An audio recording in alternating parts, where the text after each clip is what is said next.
ready for some football. I don't know about you. Who else could it be but your man Lou? Yeah. Who else could it be? Me, your man, Louie T. Welcome to Monday Night Football overtime. Cowboys, Chargers. I knew it was going to be a good game. I didn't expect it to be as sloppy as it was. But ultimately, I knew these were two evenly matched football teams. I knew it would come down to the very bitter end. And I expected Dallas to win. As I told you before, these are the types of games that they win. And so was pretty confident that they'd find a way to win. And they did. They did their best to try to give this thing away. But ultimately, when it's all said and done, the Chargers just didn't make enough plays. And Chargers fans can probably attest to this being the case on numerous occasions.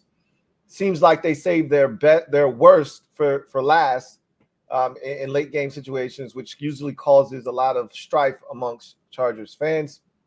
We'll talk about that a little bit later on in the show. But as we always do and customarily do here on the Louie T Network, I'm going to start with the victors. To the victors go the spoils. And so the Dallas Cowboys improved to 4-2 on the season heading into their bye week. One game behind the Philadelphia Eagles for the lead in the NFC East with a 20-17 victory over the Los Angeles Chargers. I thought the key to victory tonight for Dallas, one, their defense was really good. There were opportunities. And if you watched the game, Keenan Allen was killing them, and he had opportunity to probably go over 200 tonight had Justin Herbert been able to connect with him when he won on a couple of double moves up the left sideline. So there were opportunities, but notwithstanding, they were pretty good tonight. And when the game was on the line and they needed to come up big, they did, got the stop, preserved the victory. But I thought the key to victory for Dallas was really the legs of Dak Prescott. We haven't seen him use his legs really at all this season. And really, since he's come back from that ankle injury, he hasn't really been much of a runner. Not much of an extender of plays as much as he used to be. I thought tonight he was fantastic extending the play, getting out of trouble, because the Chargers did a pretty good job of collapsing the pocket, getting to Dak, second efforts, right? First guy doesn't necessarily get him down, but he slows him down, and here comes the second guy to clean him up. I think the Chargers had 4 sacks on the night, 4 or 5. So, Dak was under duress. And there were several other times where they could have gotten to him, and Dak just, stopped on a dime here, darted out of the pocket there, spin, avoid a guy, step up, step to his left, and out to his right. That play to Pollard was a great example of what he did throughout the course of this night. Steps up, bails to his left, stops on a dime, comes back out to his right, and finds Pollard across his body. And, poor tackling, and, 50 yards later, Pollard is down inside the Chargers' 20-yard line. So, and I was saying at that time, bro, you needed to score. Like, all he had to do was just keep angling towards the pylon, and I don't think Asante Samuel catches him. But he kept straight, and I'm like, y'all not going to score a touchdown now. Y'all trash in the red zone. And luckily enough for them, they were able to find the end zone with a little help from the Chargers as well. But that was a good throw by Daiquiri to Brandon Cooks for the touchdown. But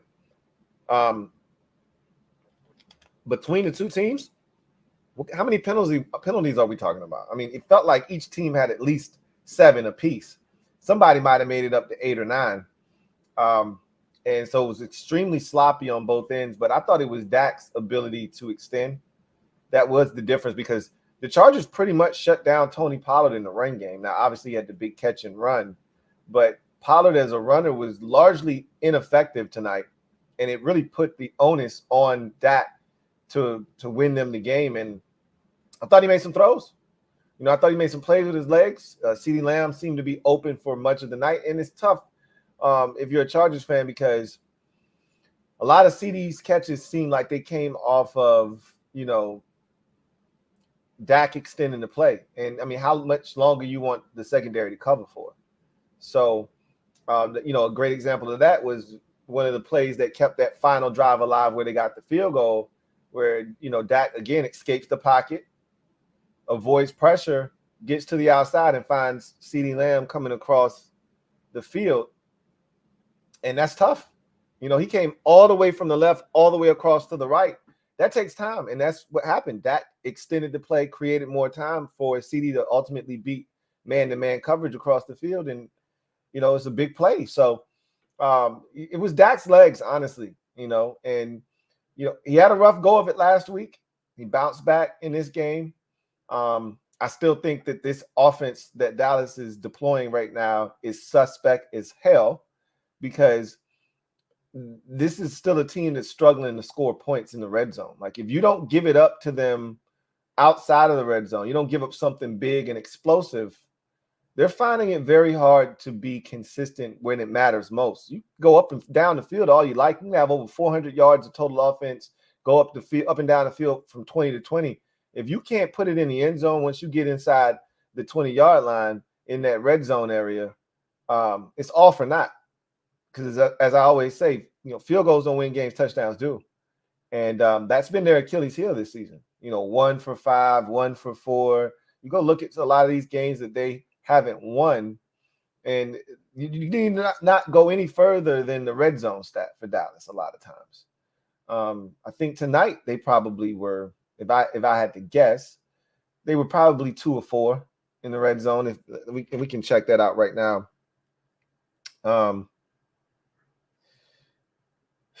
Let's see what Dallas was tonight in the red zone. Yeah, both teams were 2 or 4, and I mean, they were lucky that Justin Herbert was off, and we can make excuses for him, but nothing's wrong with his right hand, and we know he's got an injured left hand. Nothing's wrong with his right hand. He just didn't make throws, and we know he's fully capable. So, credit to Dallas defense for standing up tall in the red zone. They got a 4th down stop, right? And they were able to get the turnover late in the game, get the sack, first of all, that set up a 3rd and long and made Herbert feel like he needed to try to deliver something. And then the interception by Stephon Gilmore to seal the deal. You got to credit Dallas's defense for being resilient. Wasn't their best performance? No. And there were more opportunities available for the Chargers to take advantage of. But when plays needed to be made, the Cowboys made them. And despite all the penalties and the punt situation with the touching by Dallas that led to the Chargers' last touchdown of the night, despite all of that, they overcame the penalties, they overcame the mistake, and they found a way to win the game. And so, credit to them. Credit to them. They are now 4-2 on the season. But much like Philadelphia, something's off. And much like Philadelphia, I think it's the offense. I think Philadelphia's defense is starting to kind of hit their stride a little bit. I still think there's some issues on that back end for the Eagles. And I'm looking at Dallas, and I think there could be some issues on the back end for them as well. The key for Dallas, I think, is you got to protect. They're so good up front getting to the quarterback that they're going to erase any issues on the back end. But you saw it tonight. Keenan Allen was open multiple times up the left sideline, and Herbert, for whatever reason, missed him. So I just like the Eagles, I think there are some issues on the back end. Just like the Eagles, I think Dallas is really talented up front and can get to the quarterback. Just like the Eagles, I think there's something amiss with the offense. In both situations, it's the same thing. Their offensive coordinator from last year, where they were wildly successful, not there anymore. And the guy that's replaced him, I don't think is any good in both situations. So I think there are really, really, stunning similarities between the two teams right now. But when it's all said and done, I think Dallas's defense is better than the Philadelphia Eagles defense. And so, we'll see what happens. Those teams will lock horns here in the next, I think, 3 weeks from now. Dallas has a bye. They come off the bye. They got the Rams. After the Rams, they got the Eagles. So we're going to find out pretty soon, And their kicker, Brendan Aubrey, continues to be outstanding. I wanted him to be trashed so bad. And after he missed his first career kick against the Giants on the extra point, I was like, oh, yeah, they got a clown.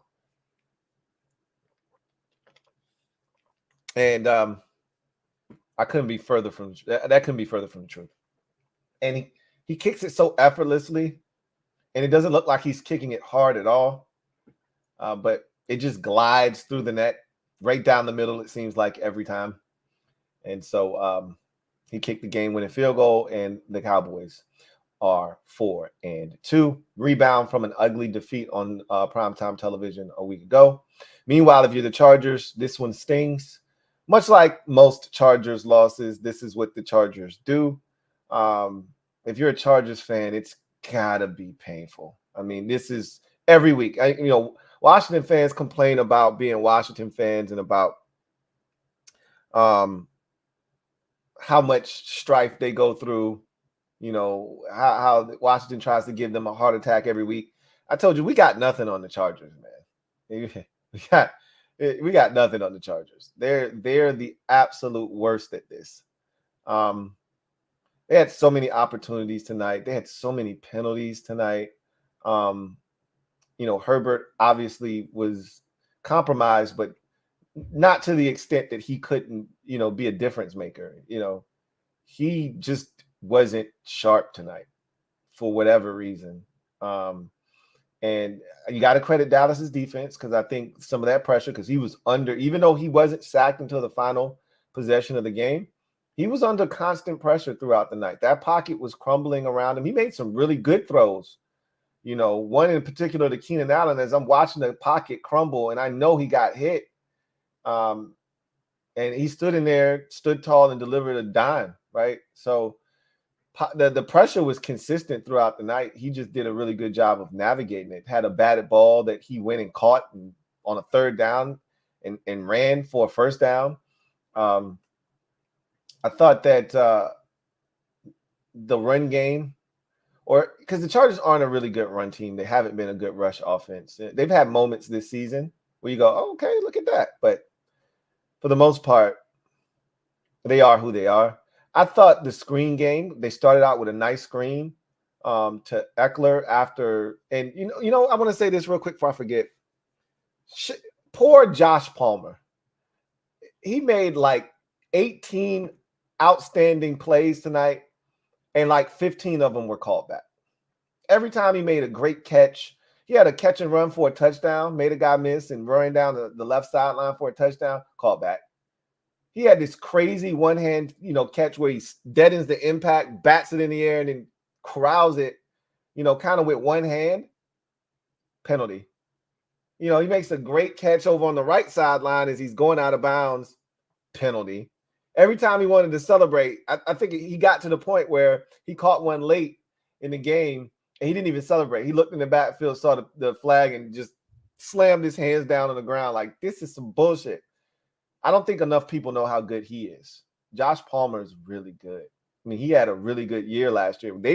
Keenan Allen didn't play for most of last season. Mike Williams was out for a huge chunk of last year. And the only guy they really truly had was Josh Palmer. And he stepped up. And I don't think a lot of people realize he was the one that got them through those lean weeks where there were no options really for Herbert to get the football to. He was the guy. Him and Gerald Everett were the two that really got them by last year, along with Eckler. So I thought he was ready to showcase his talents tonight, and just penalties just kept derailing that. But I thought the Chargers offensive line battled.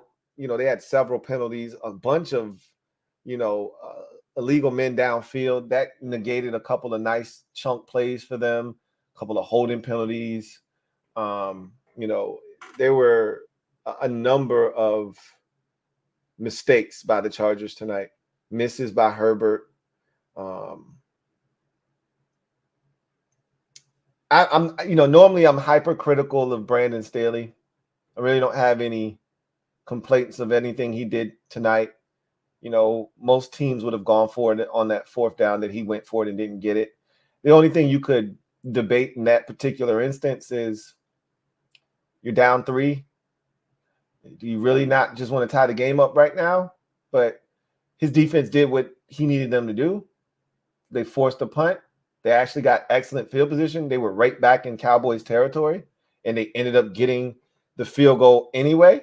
So really no complaints from me. They dominated the third quarter. I thought that's where the game was ultimately lost by the Chargers, if we're being honest with each other. For as sloppy of a first half as it was, they dominated the third quarter, and they only had 3 points to show for it. They literally possessed the football for the entire third quarter, dominated time of possession, dominated snaps, dominated yards, and all they had was 3 points in a tie ball game at 10 going into the fourth quarter. And they needed to have more to reflect how dominant they were in that third quarter, and they just didn't have it. And at that point, I knew Dallas was going to get them. And I thought Dallas would find a way to pull this game out. This is a typical Dallas Cowboys win when they're locked in defensively, low scoring, make enough plays, come out on top. And that's what I thought this game was going to ultimately be. And what's crazy with the Chargers, in 2 of their losses this season, they've been pretty good protecting Justin Herbert, and then protection fails them at the absolute worst time of the game. It happened against the Dolphins in week 1. I don't think he had been sacked. They were going up and down the field. They scored, I want to say it was 33 points in that game. And ended up losing 33, 34 points, I believe it was, one or the other. And at the most critical moment of the game, they got the football, and I think they had a chance to win the game with a field goal. So I think it was 36-34 they lost that game. Something to that effect.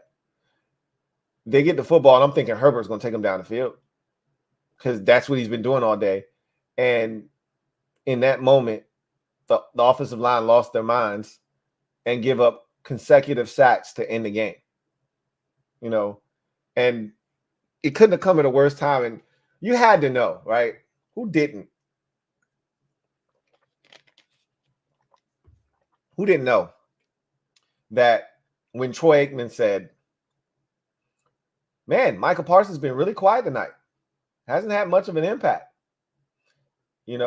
Who didn't know he was about to do something?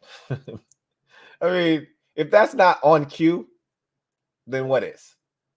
And of course, 15 seconds later, Parsons in on the sack. Loss of 6 on the play. Who didn't see that one coming? That's what you want your stars to do. Game on the line. You need a play, make a play. And that's what Parsons did. And then the next play, you get the pick, game, set, match. Everybody drive home safely. God bless and good night. What's probably the biggest shame in all of this is the Chargers defensively played well enough to win. This didn't need to be a loss. They shut down Tony Pollard. I don't even know if Tony Pollard had 40 yards rushing in this game. I mean, they really did a number on him. 15 carries, 30 yards for Tony Pollard. I knew he probably didn't make it to 40. 2 yards a carry for Tony Pollard. Like, they really, really put the clamps down on him as a runner. And if not for the big catch and run, Pollard's impact on this game, minimal. But that big catch and run, broken tackle was huge. Set up points for Dallas, a touchdown, as a matter of fact, their final touchdown of the game to give them that 17-10 lead. They deserve better. That Chargers defense deserved better. I mean, they played their asses off. And this is the kind of game that you're frustrated because there's no excuse to not win this game if you're the Los Angeles Chargers, to be honest with you. When your defense turns in an effort like that, shuts down Tony Pollard, and to me, that's how you play Dallas. That's what the 49ers did. That's the blueprint, if as far as I'm concerned. Stop Tony Pollard and say, Dak, go beat me, because I don't think they can, and they didn't really do it tonight. Right? They didn't really do it. Their defense played exceptional, did Dallas, which allowed them the time that they needed to figure some shit out and make enough plays. But there were opportunities for the Chargers, and they just didn't seize those opportunities. And if you're a Chargers fan, it seems like you can't ever have both sides of the football for you playing at a high level at the same time. If the offense decides to score 33, then the defense is going to give up 36. If your offense decides to score 27, then the defense is going to give up 24, and you're going to have to sweat out a 27-24 victory. If the defense decides to hold a team down to, 17 points, then the offense is anemic and you're barely scratching across 20 and barely getting the win. Tonight, it just wasn't enough. Your defense held Dallas essentially to 20 points. And if you can't score 20, it's hard to be upset at your defense. If you can't score, because literally, if you're Dallas, I mean, you could be upset too defensively. If not for the Chargers, not for your special teams unit, Chargers probably don't score, but maybe 10 points in this game. I don't know if they get that last touchdown. They probably don't. And yet here you are in a game having to find a way to make a stop at the end because your offense just did enough when you dominated this game as well. So that can be frustrating. But these are the types of games you got to find a way to win. And the Chargers too often find themselves on the wrong end of these types of ball games. Because the Chargers, they don't generally blow teams out. They may get one or two of those a season where they just beat the brakes off of somebody. Herbert gets hot. The defense creates a couple turnovers and they roll somebody 38-20. But that's rare. Most of their games look like this in some capacity, whether it's 27-24, 20-17, or 33-30. Most of their games look like this from a score perspective in terms of it's one score, it's close, and either the Chargers have the ball late with a chance and don't get down the field and score, or the Chargers defense allows the other team to get all the way down the field, and then their defense has to make some kind of miraculous stop at the goal line, whether it's a pick against Minnesota or a pick against the Raiders to preserve a close victory. So we've seen this movie before, right? You got to find a way to win these type of games. Dallas did tonight. The Chargers did not. And I don't know if I love the way the game was officiated tonight. Like, it was just too many flags. How many flags did we have tonight? I feel like 16 between the two teams was the amount of penalties I'm going with. And that's the ones that were accepted. We probably had 4 or 5 more that were declined. There's a lot of yellow on the field tonight. 11 for Dallas, 11 for 85 for Dallas, 9 for 79 for the Chargers. That's 20 total penalties between the two teams. And again, some of them were warranted. I saw several holds that they called that were legitimate. Like, if it is a penalty, it's a penalty. You're going to throw the flag. But my goodness, it felt like a lot of laundry on the field. And again, that's 20 penalties accepted. There are probably 3 or 4 more that were declined in this game. So, really tough if you are the Chargers to lose that football game at home. Big win for Dallas. Now 4-2 heading into their bye. Tough loss for the Chargers coming off of their bye. They're now 2-3. See who the Chargers have coming up. Oh, I think they got the Chiefs too. They sure do. That's tough. You needed to win this one, but after the Chiefs, they got the Bears and the Jets. I mean, I say the Jets, but with that defense and the way the offense looked like tonight, I mean, if Herbert can't play better than he played tonight, that's a Monday night game in 3 weeks. I don't know if they're going to win that game or not. They should beat the Bears because I don't think Justin Fields will be back. We'll see what Tyson Bagent does, but I'll say this. I won't count them out at Arrowhead. If anybody knows how to beat the Chiefs, and if anyone's unafraid of Arrowhead and the environment, it's the Chargers. It's the Chargers. So that's almost a must win next week. I don't want to call it that because you could lose that game and then go on and beat the Jets and the Bears, or the Bears and the Jets respectively, get back to 500, hit the reset button, and then see what happens from there, right? But you don't want to start digging yourself too deep a hole. You lost some games early in the season you had no business losing. You had no business losing to Miami. You had no business losing to Tennessee. So now you got to fight and see what you can do next week on the road at Arrowhead. The Chiefs have not been super impressive. So this is a game the Chargers can definitely win. We'll see if they're able to get that done. Let's get to the comment section. Red Wing 01, thank you for the super chat. Greatly appreciate you. Thank you for being a member of the MOBB, who writes, Chargers gonna Charger. Can never be counted on. I mean, they did what I needed them to do. I knew they were gonna lose. I picked Dallas. I needed to get the double digits. This got me the double-digit wins. Now I got to focus all my attention and energy on the winners and losers because I'm out of the survivor pool because of the dirty, dick, dastardly Philadelphia Eagles. So now all of my attention goes straight to the winners and losers, and I gotta start, posting every week. I can't have weeks off. So I needed that one. I think a lot of people probably picked the Chargers.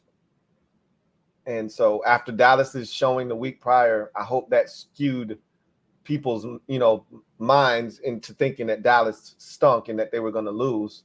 And hopefully I was able to get steal another Monday night. When I stole one last week with the Raiders, I hope I stole another one this week. But I don't trust the Chargers. Y'all know that.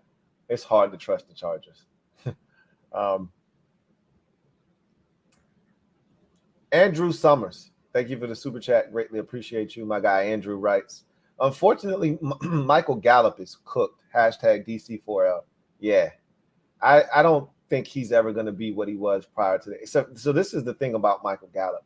He already wasn't the most explosive and dynamic receiver. So what he was crafty, and he had enough of a second gear to get behind defenders that he would load asleep.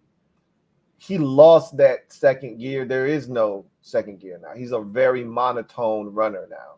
So whatever advantage that he used to have from a quickness or a speed aspect is now gone. And it's now all about him as a route runner. And I think he's average at best at that. So it's going to be interesting to see if they get what they paid for from Gallup. I mean, this was the guy that you essentially traded Amari Cooper away to keep. So, I mean, we all know why Amari Cooper's not there, but this was your answer. We got Michael Gallup. We'll be fine. So, the Booty Creek Cheek Freak. Thank you for the super chat. Greatly appreciate you. Thank you for being a member of the MOBB, who writes, bruh, how do you hold on 3rd and inches? I mean, there was some special shit going on tonight from both squads. It's a lot of shit. Where you go, what are you doing? Like, why did you do that? The Chargers wasted 2 timeouts. Or excuse me, Dallas wasted 2 timeouts in the second half. Like, they're lucky that didn't come back to haunt them. Like, you can't do that.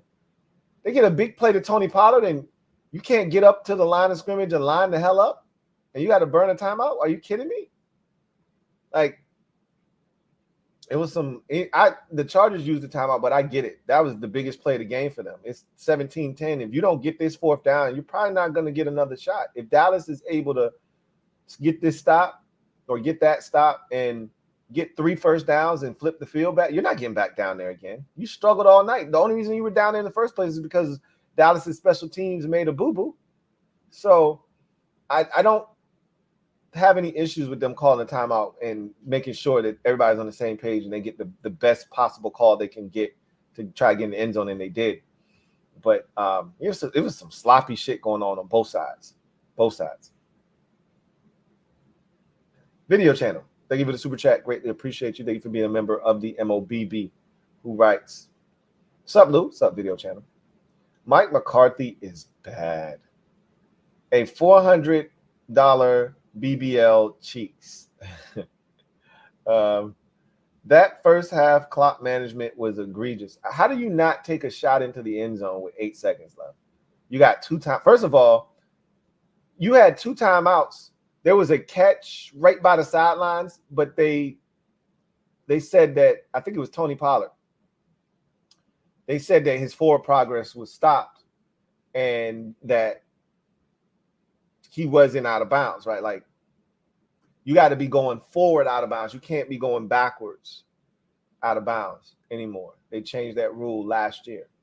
So they had the clock still running. At that point, you call one of your 2 remaining timeouts. Like, what are you doing? It was like 41 seconds left at the end of that play, and they just let the shit run. Like, okay, doofus. And then they get the play where I want to say he checks it down to Pollard. There's 8 seconds left. Okay, use one of your remaining timeouts. This is what you saved them for, right? This is my guess. You're saving them for this particular instance. No. He says, no, we're good. We watched the Giants last night. We're not going to mess up an opportunity to get a field goal. You idiot. I mean, but I already told you, Mike McCarthy he's buns. Fresh out the oven. He's buns.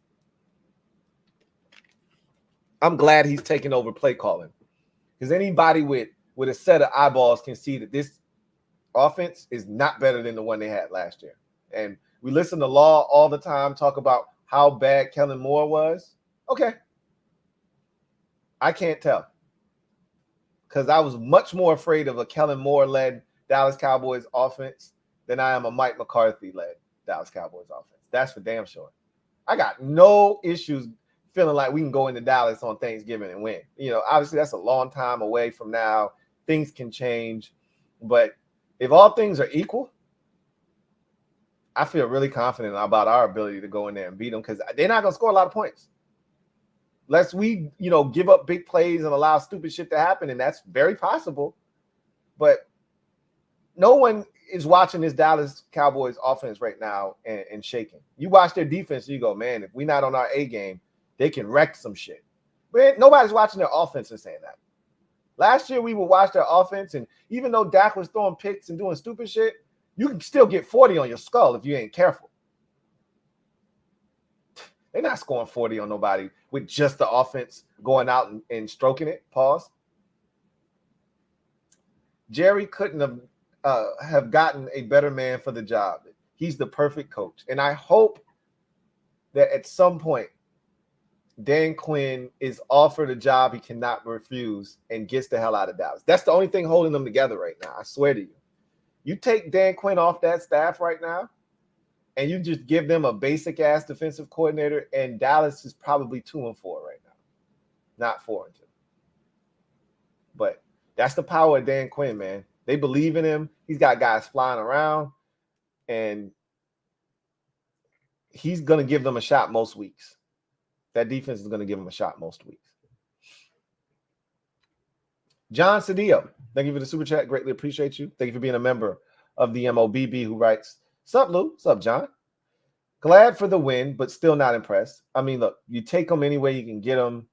You're not going to be impressed after every dub, but facts. You're not wrong, John. Like, if Herbert hits Keenan Allen, we could be talking about a totally different ball game. Totally different ball game. Offense had a hard time against a struggling defense. And I think that's what the thing that everybody's going to point to. One of the takeaways tomorrow, if you don't like Dallas, is that's what you're going to point to is this Chargers team had been struggling against everybody. I watched the Titans move the ball on them and score points. The Titans are struggling, to score points consistently. We know the Dolphins are one of the most dynamic offenses in the league, so that doesn't really count. But they've been struggling, right? Not tonight. And again, Dallas in the red zone, 50%, which is a huge upgrade for them. I mean, it's been 1 of 4, 1 of 5 every week. So to go 2 of 4 feels like a win for Dallas. Games like this give fans false hope. Will still likely end the same way. Nothing comes of the playoffs.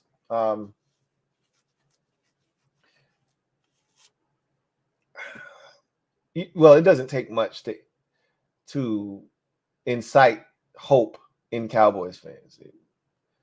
I'm pretty sure there's still Cowboys fans screaming, "We're going to win the Super Bowl this year." Even I saw somebody on Twitter that was so excited that the Browns, which your defense clearly is not the Browns, the Browns beat the 49ers, and somebody was like, I want a rematch with the 49ers. I think we can beat them. Sure you do, buddy. Sure you do. Good luck with that. Dallas fans are a rare breed, man. That's why it's always refreshing to talk to you, John. You're not like the rest. Zoe Life, No Life. Thank you for the super chat. Greatly appreciate you. Thank you for being a member of the MOBB, who writes, Hurts, Burrow, Herbert not looking like $250 million quarterbacks. And all for various reasons. Hurts, I think he's, adjusting to a new offensive coordinator, among other, because I've already said this. I actually think their offense is more talented this year than it was last year. So they, to me, should be doing more with what they have, not less. So I think you go straight to the coordinator, the play caller. Conversely, I think their defense is less talented than it was last year. And they've gotten their shit together the last couple of weeks. In particular, now you look at the teams they've played in the last couple of weeks, and you have to make sure that you cite that. They haven't been playing, dynamic offenses in any stretch of the imagination, but they've gotten the job done. That's what's most important. So we'll see what happens on Sunday night when they play a dynamic offense that's capable of scoring 30 plus and how that defense holds up. But I think the coordinator is largely to blame for Hurts right now. Burrow, obviously the calf injury impacted him greatly. And I think he's starting to snap out of it, but I think he's still dealing with stuff, right? And then Herbert, he's been playing well up until this game. I mean, let's go look at Herbert's numbers. There was a game where he was like 40 of 47, like where he literally strapped him to his back. I think that was the Minnesota game, if I'm not mistaken. Like, I don't want to sit here and act like Justin Herbert hasn't been dealing this year, because he has. Let's see. Let's look at his games this season. So he's thrown 2 interceptions. Let's see. 2, 5, 7, 9 touchdowns, 2 interceptions. He's completing at a 71% clip, and he's got over 1,300 yards passing, 1,333 to be exact. So I wouldn't classify him as struggling. I wouldn't put him in that conversation, to be honest with you. He struggled tonight. Yeah, this was his worst game. By far and away, his worst game of the season was tonight. He wasn't all that great against the Raiders the week before, but that's the game he hurt his hand in. So that's understandable. But if you look at the 3 games prior to that, 23 of 33 for 229, a touchdown and no interceptions in the loss to Miami, 36-34. The loss to Tennessee in overtime, 27-24. He was 27 of 41 for 305, 2 touchdowns, no interceptions. And then in the win against Minnesota, 28-24, this was the game that I was telling you about, 40 of 47 for 405, 3 touchdowns and no interceptions. That he had an 85% completion percentage where he threw it 47 times. That's insane, bro. So I wouldn't classify him as struggling this year and not belonging in that 250 mil category. Hurts and Burrow, absolutely. Herbert, not so much. He did struggle tonight, though. Definitely struggled tonight. Chris Devers, thank you for the super chat. Greatly appreciate you. My guy CD writes, last week was hard, but I'll take 4-2, them boys. Last week was rough for sure, but nothing like bouncing back from a disappointing loss with a win on the road. Your team did it. My team did it. It feels good. Feels good to be able to bounce back. You know, when you put on an ugly performance on primetime television for the world to see, it's tough, especially when you do it on a Thursday and you just got to sit in that and let it marinate for 10 days. That's rough. Which is what we went through. Yours was probably a little bit worse than ours because it was on like Sunday night. Like Thursday, there's other shit going on. Who's really checking for Commanders Bears anyway? That was a big one, and I think we ended up seeing the results. Highest watched Sunday night football week 5 game in Sunday night football history, I think is what we heard. I don't even know what that means for the like grand scheme of Sunday night. Like, where does it rank all time on Sunday night football? But to just narrow it to week 5, okay. But I know that was a blockbuster game. Everybody was watching. So to bounce back like you did tonight is huge. You know, got to find a way to win. It wasn't pretty. You got a lot of work to do, but nothing like getting a dub heading into your bye week. That was huge. Mike Jink, thank you for the super chat. Greatly appreciate you. Thank you for being a member of the MOBB, who writes, Louie Lou. What up, Mike? Did you wish Bryce Harper was hit by a pitch? HBD. 1 down, 3 to go. What's HBD mean? I don't know. A happy birthday. Did I wish him a happy birthday? No, I did not, but I saw he hit a home run. And you guys are up 1-0 in that series. I fully expect y'all to mop the floor with the Diamondbacks. They're not on your level. You played in the NL East. We sent 3 teams to the playoffs this year. You're battle tested. Iron sharpens iron. I expect you to mop the floor with them. And right now, the Rangers are doing your dirty work. I do not think the Rangers are good enough to beat you. But as I say that, they haven't lost a game in the postseason, and they're playing with confidence. And sometimes you just don't want to see that team that's a buzzsaw, and that's what they seem like they are right now. But we'll see what happens. 1 down, 3 to go. And you'll be back in the World Series where you were a season ago. Elf Life, thank you for the super chat. Greatly appreciate you. Thank you for being a member of the MOBB. Elf Life writes, Old Head Lou, why did you become a Washington fan? I became a fan my junior year of high school in 2019. Big mistake. Old Head Lou, but I love this team. Why? Can't help who you love is what I was once told by a wise woman. Can't help who you love. My fandom is very easy. It's the first team I saw. All the teams that I like, with the exception of the Memphis Grizzlies, which there's a story. I've told that story already, but it comes with a backstory. That's the only one that comes with a backstory. All the other teams that I like, they were the ones that I saw on television. Notre Dame Fighting Irish football. They've been on TV since I can remember. They were the first college football team that I saw. Duke Blue Devils. When I really started watching basketball when I was like 5, like really understanding what was going on, they were the best college basketball team at the time. They were on all the time. That's why I became a Duke Blue Devils fan. Atlanta Braves fan. They used to, if you remember, they were on TBS, Turner Broadcasting System. Ted Turner bought the rights to show Braves games, so they were on all the time. That's how I became a Braves fan. This is what happens when you live in a state where there aren't any professional sports teams, right?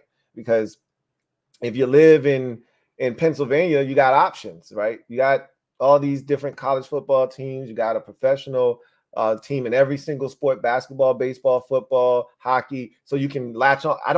I live in Virginia. I grew up in Virginia my entire life. I've never been exposed to that. So you have to find teams.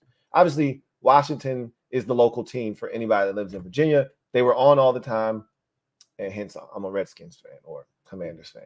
So it's not hard. It's not rocket science for me. Like I said, the Grizzlies are the only one that doesn't fit into that nice, neat category. So anyway, I digress. Big win for Dallas. Let's get to the comments and see if there are any comments that I need to read. We got a little bit of time. If not, we'll get out of here. Metaphor says, knew it as soon as Aikman says Parsons has been quiet. I said the same thing. I said the same thing. Like, who didn't see that coming after he said that?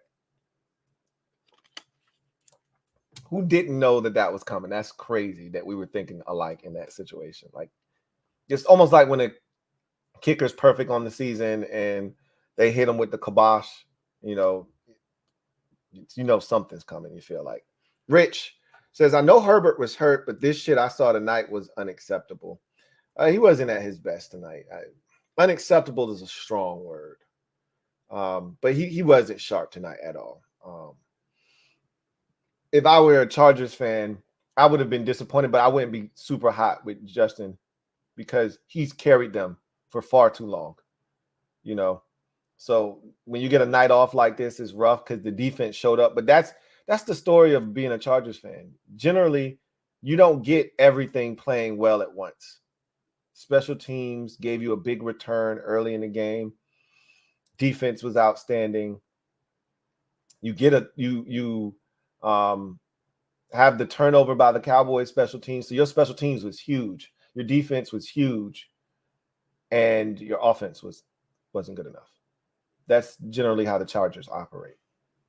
It was a rough go of it for Herbert tonight, though. Kevin the PRF writes, if I ever get too sick of Washington's infuriating defense, I can always become a Chargers fan and enjoy their infuriating defense. If you ever want to feel better about your fandom, just be a Chargers fan for a day. Pick a random Sunday and just understand that it's not as bad as you think. Being a Commanders fan. I'll just say that. Niners fan. I just can't get over the fact that we lost to PJ Walker and we spent a third-round pick on a kicker when we could have just re-signed Robbie Gould. Robbie was getting old, and in this league, you need kickers that have a leg, and I know why they did what they did. Robbie, he just didn't have the leg strength anymore. You want a guy that you can send out there for a 54-yard kick and not think twice about it. You know, y'all broke a rule for me, so I don't feel bad for you. I always tell people, I don't give a shit what you do in terms of special teams, long snapper, punter, place kicker. I don't give a shit. If it's one of those guys, the only prerequisite that I have is you can't spend a pick on one of those players that is a specialist before the 5th round. 5th round and later, knock yourself out. You broke the rule, so now you have to pay the consequences.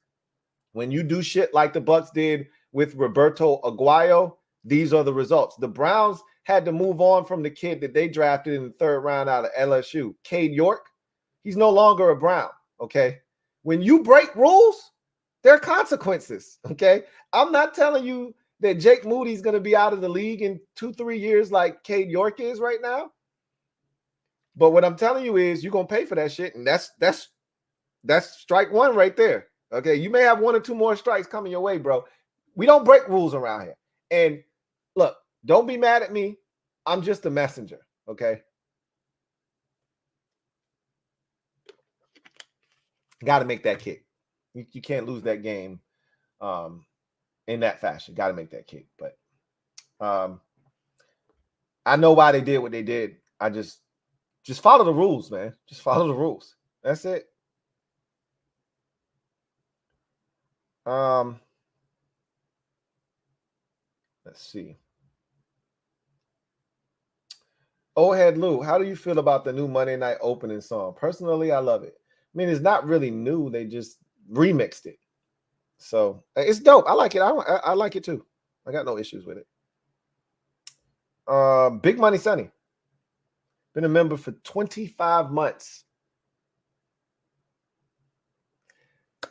My guy Big Money Sonny writes, Lou just caught yesterday's game, still struggling. You know what I find funny with people? As humans, we're funny. You know why? Because we will try to hide from, like, if we're not able to get in front of a TV on a Sunday, we will try our hardest to not look at our phones, stay off social media, like detach ourselves from the world, because that's what you have to do essentially to not know the score and what's going on in the game that you're trying to avoid knowing about, so you can actually watch it, be surprised, and not know what's coming. It's hard. It's damn near impossible. Damn near impossible.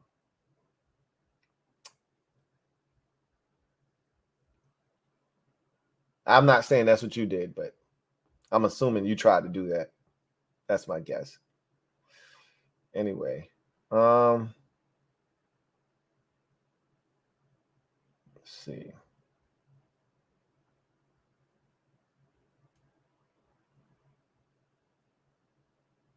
All right, I think that was the last one. And we can get out of here.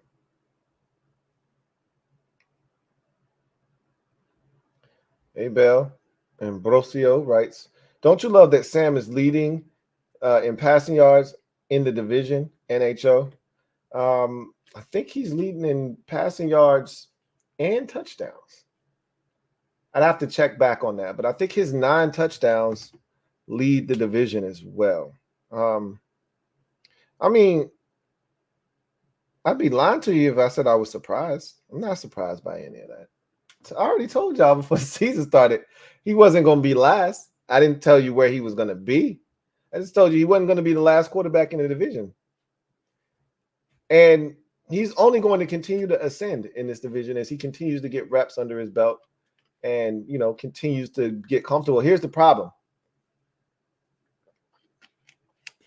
He won't take the necessary steps that we're looking for until he gets comfortable in the system and doesn't have to deal with change and turnover again. Like, this will be his next year, will probably be his 3rd system in as many years, 3rd play caller in as many years. So instead of him, you know, diving into the playbook and really getting into the intricacies of certain looks and plays and really studying, going through his progressions and not having to even think about the call itself and learning the verbiage, but just now, you know, being able to just go out and go through the progressions, he's going to have to learn a whole nother playbook, a whole nother language, get comfortable and acclimated to a whole nother system again.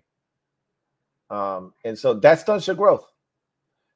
The goal would be to find an offensive-minded guy to come in here so that this isn't an issue that continues.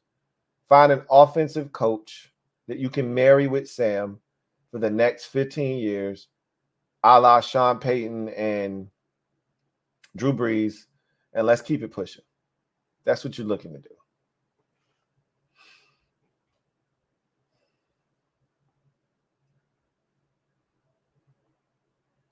Aaron Vaughn writes, the Eagles will bounce back and beat Miami. The Eagles are busting out their Kelly Greens. Energy will be on high on Sunday Night Football. Are the Dolphins ready for the big stage atmosphere? I don't know. That's a great question because they didn't handle the big stage atmosphere against the Buffalo Bills, which is family, and they have really struggled with them. So that makes sense. And I didn't think they handled that environment all that well against New England on a Sunday night. Again, family business. Keep it in its proper perspective. But that was a road game Sunday night, and they barely eked out a win against New England. So it'll be interesting. Tua hasn't been the sharpest the last 2 weeks. They lose Devin Achane. I wouldn't be shocked if Philly beat them.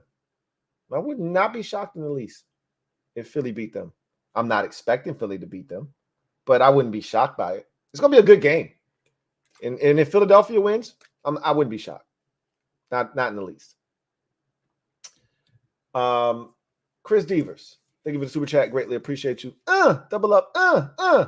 Thank you for doubling up. Who writes, them boys pumped how INTs though? Thanksgiving. Yeah, we'll be there. We know what time it is. We'll show up on time, ready to play some football. But again, you talking about Thanksgiving, bro. We still in the middle of October. So much can change in a month's time. Hey, a month and a half, let's call it. I don't even want to talk to you about that. You already on your bye week. I won't see my bye week for 2 weeks after Thanksgiving. Ain't that some shit? So much can change by that time. So they still punishing us for Dan Snyder being our owner for 20-something years. So who gets a week 14 by 2 years in a row? Who does that? Crazy, man. Rocky D says, plot twist. Washington hires Dan Quinn as new head coach at the end of the season. Lord, I hope not. They're not going to do that. First of all, well, I won't say first of all, he wouldn't come here because Dan Quinn wants to be a head coach again. But I don't think he would leave here to go to Washington. or leave Dallas to go to Washington. And if I'm ownership in Washington, my priority is hiring a GM, and then I want that GM to go get me an offensive-minded guy. And then find the best defensive coordinator money can buy. That's what I would be doing. It's so much easier to replace a defensive coordinator than it is an offensive coordinator.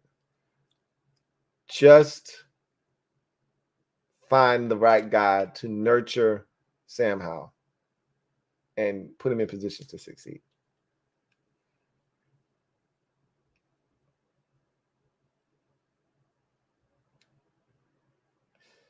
Metaphor says, and in passer rating. And in passer rating. And again, I can't confirm that, but I trust you. When you lead the division in passing yards and touchdowns, and you're not leading in interceptions, pretty good chance that you're up there. And the completion percentage is up close to 70. He probably lead the division in completion percentage too. That's my I gotta get at the Dak. Dak's had too many of those dink and dunk games where he's 30 of 38, 34, 41, just nickel and diming his way down the field. So I would give Dak the completion percentage. I'd say Sam is probably second in the division in completion percentage behind Dak Prescott. That's my guess.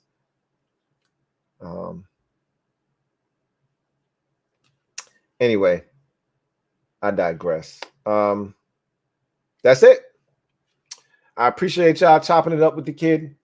Cowboys get the win 20-17 over the Los Angeles Chargers. Cowboys move to 4-2, head into their bye week, getting that bad taste out of their mouth. Meanwhile, the Chargers come off their bye and disappoint with the 20-17 loss, drop to under 500. They don't have time to hold their head. Quick turnaround, short week, obviously playing on a Monday night. Now you've got to deal with the Kansas City Chiefs. They're 5-1, feeling good about themselves. They haven't been super impressive. I could see the Chargers going in there and stealing one, knocking the Chiefs off.